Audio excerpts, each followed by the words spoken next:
Chocolate chip okay? Yes, chocolate chip would be good. Please give me 2 chocolate chip cookies and 1 very large glass of milk. I will eat them at the kitchen table. I cannot sit at the dining room table. You talk kind of funny for a kid. I am only 4. What do you think a 4-year-old child should sound like? Maybe you are the one who talks kind of funny.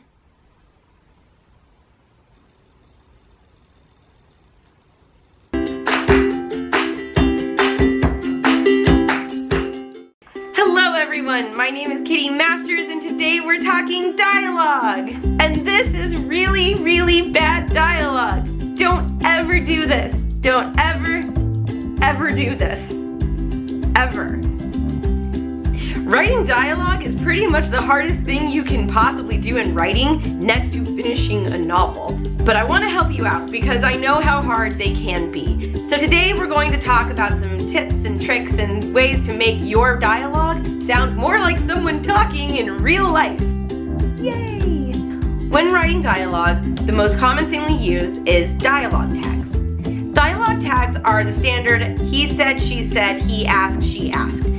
And you can usually expound on that by making an action with an adverb like he said angrily, she growled. Those are all action tags.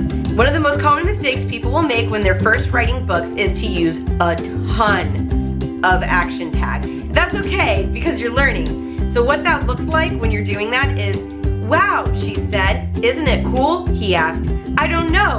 Why? She asked. Because I said so, he said. Each and every single sentence that they speak has a tag. The reason why authors do this is because they're really worried that no one will know who is talking. However, that can all get solved with speech patterns, but we'll talk about that in a second. Some authors really don't like using dialogue or action tags. In fact, Stephen King hates them. But each writer is different and each one has their own style. There's nothing wrong with using them, and they can really strengthen writing if you're doing it and using them in the right way. Remember earlier when I said we were going to talk about speech patterns? We're going to do that now.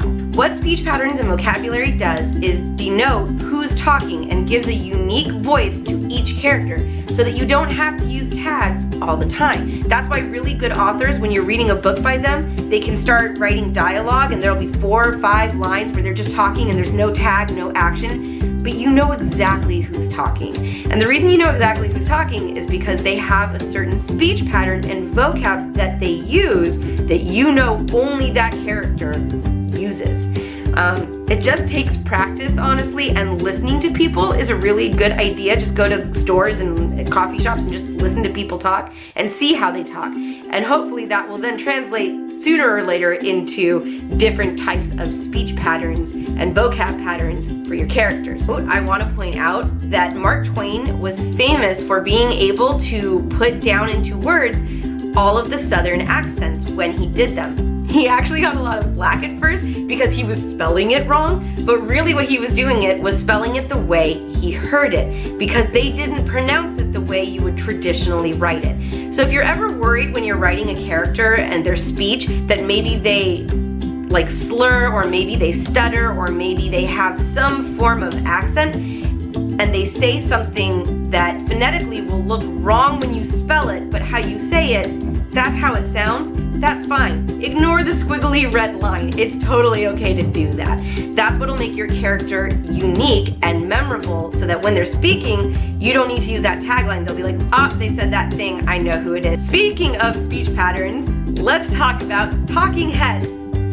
Talking heads is essentially when you have a whole bunch of dialogue and nothing else. The best way to describe this is, let's imagine that you're writing a book and all your characters are in a sinking ship. The reader is now reading what follows. We're just gonna pretend that you wrote this dialogue, okay? Oh no, the ship is sinking. What? We're sinking? How do we get out? I'm not sure. Quick, grab that rope. What? The rope? Oh, quick, everyone get in. Do you have any idea what just happened? Because I don't. I have no idea. No idea. All we know is that the ship is going down because we said so above in the paragraph, but after that, it's just dialogue. Do we know who's talking? No. Do we know what's going on? No. Who does that rope belong to? I don't know. What are they grabbing onto? I don't know. Because in between all of this dialogue, we didn't explain any actions that were being taken to say what they were doing and why they were saying what they were saying.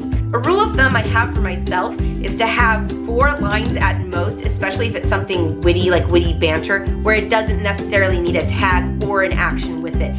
If I'm writing longer sentences where it's not just quippy, witty banter, but actual sentences where someone's saying something kind of important, I'll usually put an action that they're doing while they're saying it, or occasionally like how they say it, like angrily or sulkily, or is that even a word? I don't even know, but I'll put something in like that. Speaking of characters, let's talk about Well Bob. Well Bob is when a character info dumps everything in like 2 paragraphs. Info dumping, as you may or may not know, is when, let's say page 1, chapter 1, you start putting all of the background information for the entire world or the character's whole backstory in the first 2, 3, 4, 5, 10 pages. You can do the same thing with dialogue, only it looks worse because it'll be 2 paragraphs or a paragraph or 5 or 6 sentences with no breakup in between of someone just talking. And it looks like a monologue. I've been in theater since I was 8 years old, like 2nd grade. I've been in theater, and I know monologues when I see one. And when I read high fantasy, I have found that genre tends to have a lot of really long monologues with no breaking. Giving us information is great, it's fine, please tell us, but tell us in chunks. Don't tell us in 3 paragraphs of one character monologuing. Please don't do that. My final tip for you is to read out loud.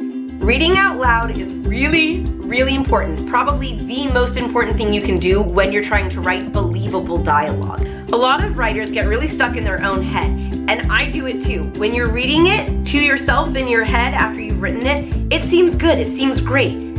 Read it out loud. Go ahead, I'll wait.